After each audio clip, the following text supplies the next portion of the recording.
Hello class, आज हम लोग बहुत ही महत्वपूर्ण चैप्टर पढ़ेंगे भारत के राष्ट्रपति। भारत के राष्ट्रपति का जितने भी ऑब्जेक्टिव क्वेश्चन हैं सबको हम लोग इस क्लास एक में घटना चक्र प्रीवियस ईयर क्वेश्चन का एक एक करके हम लोग डिस्कस करेंगे और पढ़ेंगे। यदि आप लोग बीपीएससी टीआरई 3 दरोगा, Bihar police, Bihar SSC, railway या कंपटीशन का एग्जाम का तैयारी करते हैं तो आप लोग के लिए यह क्लास बहुत महत्वपूर्ण होने वाले हैं। आप लोग बने रहिए इस क्लास में। हम लोग भारत के राष्ट्रपति को क्लास 3 तक पढ़ेंगे और पूरे भारत के राष्ट्रपति चैप्टर को कवर करेंगे। पहले हम लोग क्लास 1 में 1 से लेकर के 50 तक के सभी वस्तुनिष्ठ प्रश्न को एक एक करके पढ़ेंगे। क्लास 2 में 51 से लेकर के 100 तक का क्वेश्चन को डिस्कस करेंगे और क्लास 3 में 100 से लेकर के 151 तक के सभी फाइनल क्वेश्चन का डिस्कस करेंगे। तो बढ़ते हैं क्वेश्चन एंड आंसर की ओर। क्वेश्चन नंबर ए, निम्नांकित में से कौन भारतीय गणतंत्र का प्रमुख है? ए भारत का राष्ट्रपति, बी भारत का प्रधानमंत्री, सी मंत्रिमंडल, डी राजनीतिक प्रमुख मंत्रिपरिषद सहित। इस क्वेश्चन का जो सही आंसर होगा भारतीय गणतंत्र का प्रमुख, तो भारतीय गणतंत्र का प्रमुख भारत का राष्ट्रपति होता है। Option number A. 2 नंबर में निम्न कथन पर विचार कीजिए। कथन ए, भारत का राष्ट्रपति ब्रिटिश राजा से भिन्न है। बिल्कुल भारत का राष्ट्रपति ब्रिटिश राजा से भिन्न है। कारक आर, भारत के राष्ट्रपति का पद अमेरिका के राष्ट्रपति से मिलता है? तो बिल्कुल नहीं मिलता है। भारत का राष्ट्रपति अमेरिका के राष्ट्रपति से नहीं मिलता है। तो इस क्वेश्चन का सही आंसर हो जाएगा ऑप्शन नंबर सी। ए सही है परंतु आर गलत है। Right answer option number C. Question number 3 में नीचे 2 वक्तव्य दिए हैं। कथन ए, संघीय कार्यपालिका का मुखिया भारत का राष्ट्रपति होता है। बिल्कुल संघीय कार्यपालिका का मुखिया भारत का राष्ट्रपति होता है। कारक आर, राष्ट्रपति की शक्तियों की कोई सीमा नहीं है। तो इस क्वेश्चन का सही आंसर होगा ऑप्शन नंबर सी। ए सही है परंतु आर गलत है। क्वेश्चन नंबर 4 में भारत के राष्ट्रपति अपनी शक्तियों का प्रयोग करते हैं सीधे अथवा अपने अधीनस्थ अधिकारियों के द्वारा, मंत्रियों के द्वारा, प्रधानमंत्रियों के द्वारा, मंत्रिमंडल के द्वारा। इस क्वेश्चन का जो सही आंसर होगा ऑप्शन नंबर ए, सीधे अथवा अपने अधीनस्थ अधिकारियों के द्वारा भारत के राष्ट्रपति अपनी शक्तियों का प्रयोग करते हैं। क्वेश्चन नंबर 5, भारत का कार्यपालिका अध्यक्ष एग्जीक्यूटिव हेड कौन होता है? ए राष्ट्रपति, बी प्रधानमंत्री, सी विरोधी दल के नेता, डी भारत सरकार के मुख्य सचिव। तो भारत का जो है कार्यपालिका का अध्यक्ष भारत के राष्ट्रपति होता है। Option number A. Question number 6, Bharat के संविधान के अनुसार केंद्र की कार्यपालिका शक्ति निम्नलिखित में से निहित है? ए राष्ट्रपति, बी प्रधानमंत्री। इसे जो है ना कुछ सही उत्तर का चयन कीजिए। तो इसमें से जो है ना ओनली फॉर ए राष्ट्रपति होता है। ऑप्शन नंबर ए, केंद्र की कार्यपालिका की शक्ति केवल राष्ट्रपति में निहित होता है। Option A. क्वेश्चन नंबर 7, संविधान के निम्नलिखित अनुच्छेद में से किस एक के अंतर्गत संघ की कार्यपालिका शक्ति राष्ट्रपति में निहित है? अनुच्छेद 51, अनुच्छेद 52, अनुच्छेद 53, अनुच्छेद 54। तो इसमें जो कार्यपालिका की शक्ति जो राष्ट्रपति में निहित है अनुच्छेद 53 के तहत अनुच्छेद 52 में पद की चर्चा किया गया है। क्वेश्चन नंबर 8 में है, भारतीय संविधान में समस्त कार्यपालिका शक्ति निहित है? प्रधानमंत्री में, मंत्रिपरिषद में, राष्ट्रपति में, संसद में। तो इस क्वेश्चन का जो सही आंसर होगा कार्यपालिका की शक्ति राष्ट्रपति में निहित है। क्वेश्चन नंबर 9 में है, भारतीय संविधान में केंद्रीय सरकार की अधिशासी शक्तियों को किसमें निहित किया गया है? भारत के राष्ट्रपति में, भारत के प्रधानमंत्री में, केंद्रीय मंत्रिमंडल में, सभी तीनों में। इस क्वेश्चन का सही आंसर होगा भारत के राष्ट्रपति में अधिशासित शक्तियों को निहित किया गया है। क्वेश्चन नंबर 10 में है, नीचे 2 वक्तव्य दिए गए हैं। कथन ए है, संघ की कार्यपालिका शक्ति भारत के राष्ट्रपति में निहित है। तो बिल्कुल संघ की कार्यपालिका शक्ति भारत के राष्ट्रपति में निहित है। कारक आर में, अकारण आर में दिया गया है, कार्यपालिका शक्तियां सरकार का व्यवसाय चलाने से संबंधित है। तो इस क्वेश्चन का सही आंसर होगा ऑप्शन नंबर बी। ए और आर दोनों सत्य है किंतु आर सही स्पष्टीकरण ए का नहीं करता है। तो option number B. Question number 11 में नीचे 2 वक्तव्य दिए गए हैं। कथन ए, रक्षा बलों का सर्वोच्च कमांड राष्ट्रपति में निहित है। तो बिल्कुल रक्षा बलों का सर्वोच्च कमांड राष्ट्रपति में निहित होता है। कारण आर है, प्रधान सेनापति की हैसियत से राष्ट्रपति की शक्तियां विधायी नियंत्रित स्वतंत्र है। तो इस क्वेश्चन का सही आंसर होगा ऑप्शन नंबर सी। ए सही है परंतु आर गलत है। क्वेश्चन नंबर 12, वह राष्ट्र का प्रतिनिधित्व करता है परंतु राष्ट्र का नेतृत्व नहीं करता है। उस युक्ति निम्न में से किस पर लागू होता है? कहने का मतलब है कि वैसा प्रतिनिधि जो राष्ट्र का नेतृत्व नहीं करता है लेकिन राष्ट्र का प्रतिनिधित्व करता है, तो भारत का राष्ट्रपति राष्ट्र का प्रतिनिधित्व करता है, राष्ट्र का नेतृत्व नहीं करता है। क्वेश्चन 13, भारत में राष्ट्रपति का निर्वाचन किस प्रकार होता है? प्रत्यक्ष रूप से राज्यसभा के सदस्यों के द्वारा, लोकसभा के सदस्यों के द्वारा, अप्रत्यक्ष मतदान से। तो राष्ट्रपति का जो निर्वाचन चुनाव होता है अप्रत्यक्ष मतदान से होता है। डायरेक्ट जनता राष्ट्रपति को नहीं चुनता है, जनता जिसको चुनता है वह राष्ट्रपति को चुनता है, इसलिए राष्ट्रपति का चुनाव अप्रत्यक्ष रूप से होता है। Option number D. क्वेश्चन 14, कथन ए, भारत का राष्ट्रपति अप्रत्यक्ष निर्वाचन से चुना जाता है। बिल्कुल भारत का राष्ट्रपति अप्रत्यक्ष निर्वाचन से चुना जाता है। कारण आर, एक निर्वाचन मंडल की व्यवस्था है जो संसद के दोनों सदनों और राज्य की विधानसभाओं के निर्वाचित सदस्य को मिलाकर बनता है। तो इस क्वेश्चन का राइट आंसर बिल्कुल ये भी सही है। क्वेश्चन ए और आर दोनों सही है और ए सही स्पष्टीकरण आर का करता है। Option number C. Question number 15, Bharat में राष्ट्रपति का चुनाव किया जाता है प्रत्यक्ष निर्वाचन के द्वारा नहीं, एकल हस्तांतरित मत प्रणाली के द्वारा, अनुपातित मत प्रणाली के द्वारा, खुला बैलेट प्रणाली के द्वारा। तो इस क्वेश्चन का सही आंसर हो जाएगा बी और सी दोनों। एकल हस्तांतरित मत प्रणाली के द्वारा भी किया जाता है और अनुपातित मत प्रणाली के द्वारा भी किया जाता है। यह क्वेश्चन 41वीं बीपीएससी एग्जाम में पूछा गया है। क्वेश्चन नंबर 16, राष्ट्रपति के निर्वाचन मंडल के सदस्य होते हैं संसद के दोनों सदनों के निर्वाचित सदस्य, राज्य विधान मंडल, संसद के दोनों सदन के निर्वाचित सदस्य। तो बिल्कुल निर्वाचित सदस्य होते हैं। राज्य विधान मंडल के दोनों सदनों के निर्वाचित सदस्य, दोनों सदन का नहीं होता है, राज्य विधान मंडल के निम्न सदन का सदस्य होता है, तो यह नहीं होगा। सभी राज्य की विधानसभाओं के निर्वाचित सदस्य, सभी राज्य के विधानसभा के निर्वाचित सदस्य होते हैं। दिल्ली और पुडुचेरी विधानसभा के निर्वाचित सदस्य, तो ये भी दिल्ली और पुडुचेरी के विधानसभा के निर्वाचित सदस्य भी राष्ट्रपति के चुनाव में भाग लेते हैं। तो 1 3 4 option number D right answer. इतना आदमी राष्ट्रपति के चुनाव में भाग लेते हैं। क्वेश्चन नंबर 17, भारतीय संविधान के 70वें संशोधन द्वारा भारत के राष्ट्रपति के चुनाव में जिन 2 केंद्र शासित प्रदेश को भाग लेने का अधिकार दिया गया वो है दिल्ली और चंडीगढ़, नहीं दिल्ली और पुडुचेरी। बिल्कुल दिल्ली और पुडुचेरी को 70वें संविधान संशोधन के तहत राष्ट्रपति के चुनाव में भाग लेने का अधिकार दिया गया और ये लोग दिल्ली और पुडुचेरी विधानसभा के सदस्य चुनाव में भाग लेते हैं। क्वेश्चन नंबर 18, निम्न में से कौन भारत के राष्ट्रपति के निर्वाचन हेतु निर्वाचक गण के सम्मिलित नहीं होते हैं? कौन राष्ट्रपति के चुनाव में भाग लेते? लोकसभा के निर्वाचित सदस्य, बिल्कुल लोकसभा के निर्वाचित सदस्य भाग लेते हैं। राज्यसभा के निर्वाचित सदस्य ये भी भाग लेते हैं। राज्यों की विधानसभाओं के निर्वाचित सदस्य ये भी भाग लेते हैं। राज्य की विधान परिषद के निर्वाचित सदस्य, तो राज्य की विधान परिषद के निर्वाचित सदस्य ये भाग नहीं लेते हैं। यही पूछता है कौन भाग लेता है। Right answer option number D. Number 19, निम्नलिखित में से कौन राष्ट्रपति के निर्वाचन हेतु निर्वाचक गण के सदस्य है? नीचे दिए गए कुट से सही उत्तर चुनिए। संसद के दोनों सदनों के सभी सदस्य के निर्वाचित सदस्य, तो ये सही है। राज्य विधानसभा के सभी निर्वाचित सदस्य, ये भी सही है। संघ राज्य क्षेत्र की विधानसभाओं के सभी निर्वाचित सदस्य नहीं, केवल दिल्ली और पुडुचेरी का निर्वाचित सदस्य। सभी राज्यपाल और उपराज्यपाल, राज्यपाल तो राष्ट्रपति के चुनाव में भाग ही नहीं लेते हैं। तो इस क्वेश्चन का सही आंसर होगा ए और दो, option number A. Question 20, Bharat के राष्ट्रपति के चुनाव मंडल में कौन कौन सम्मिलित होते हैं?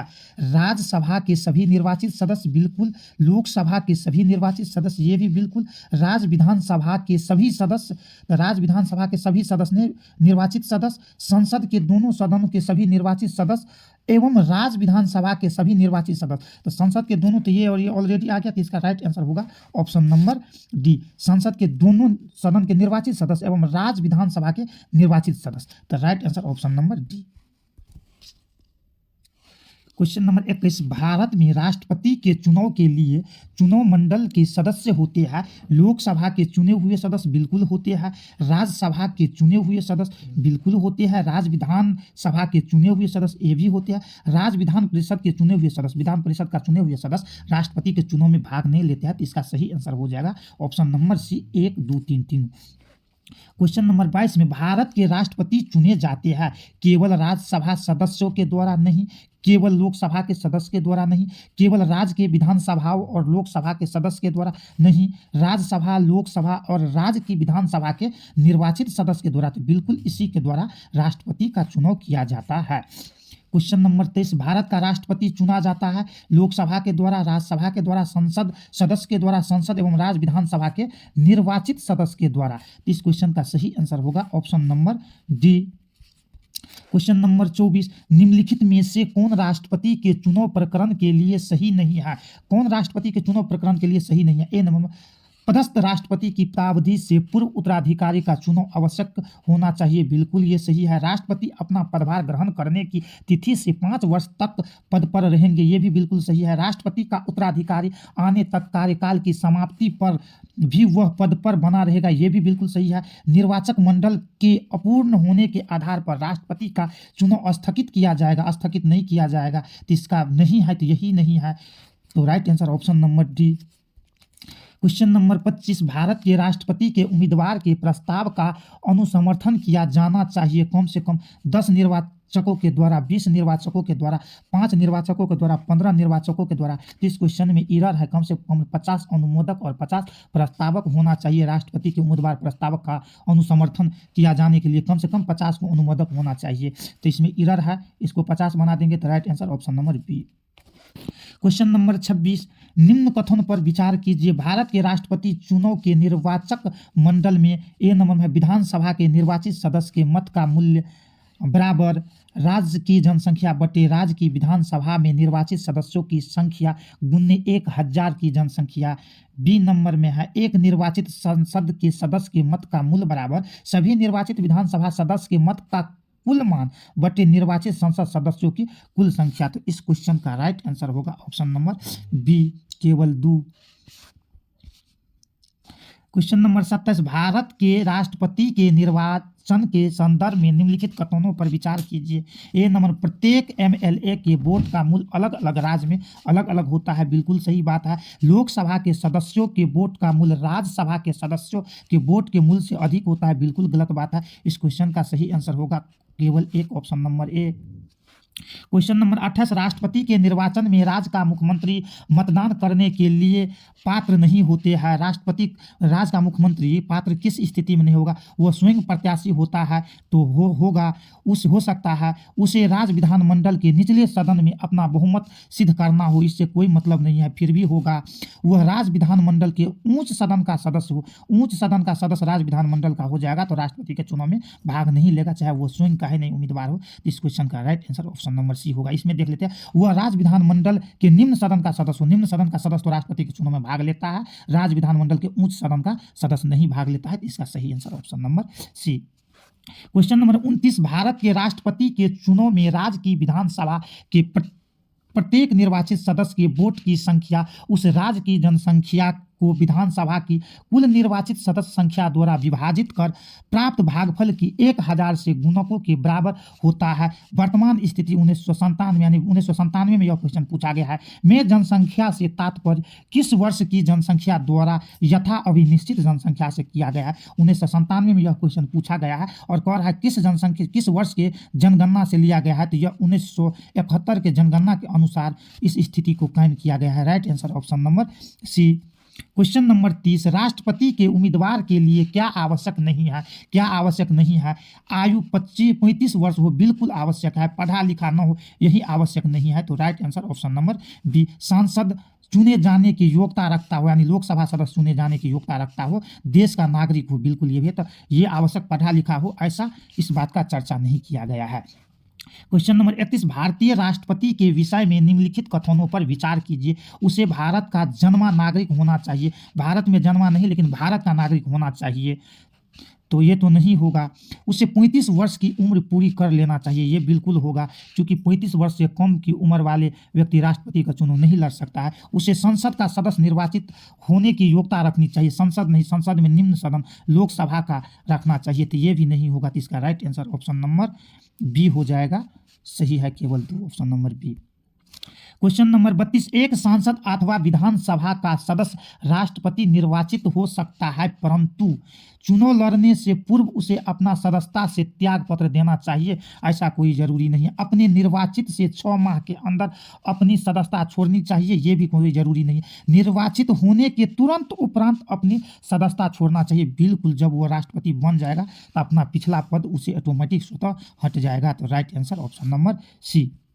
क्वेश्चन नंबर 33, भारत का राष्ट्रपति कितनी बार पुनः चुनाव लड़ने के लिए पात्र होता है? 1 बार, 2 बार, 3 बार, कितनी भी बार? तो बिल्कुल भारत में राष्ट्रपति कितनी भी बार आदमी लड़ सकता है और जीत सकता है। अमेरिका में केवल 2 बार है। Right answer option number D.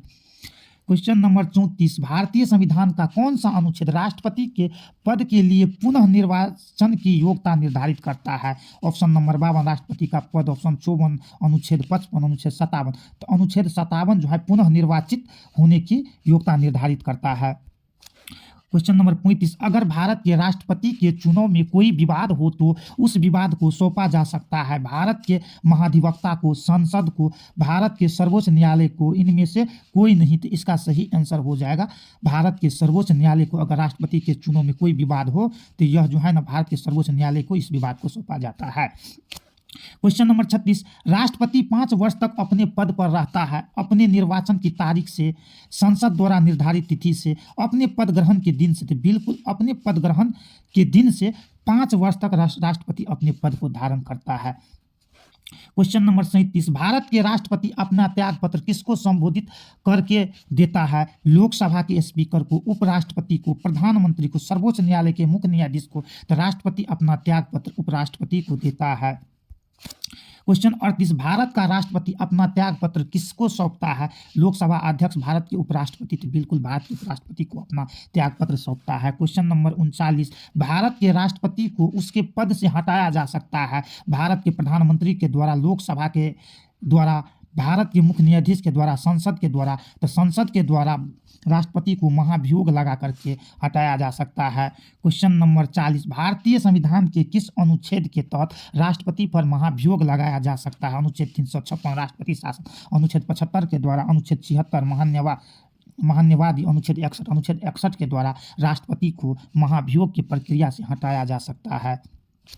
Question number 41, Bharat के राष्ट्रपति को महाभियोग द्वारा हटाने की प्रक्रिया निम्न में से किस अनुच्छेद में वर्णित है? तो अनुच्छेद 61 में वर्णित है। क्वेश्चन नंबर 42, भारत के राष्ट्रपति को कार्य अवधि की समाप्ति से पूर्व भी पद से हटाया जा सकता है सत्ताधारी राजनीतिक दल के द्वारा नहीं, प्रधानमंत्री के द्वारा नहीं, महाभियोग द्वारा। बिल्कुल महाभियोग के द्वारा राष्ट्रपति को कार्य अवधि समाप्त होने से पहले भी हटाया जा सकता है।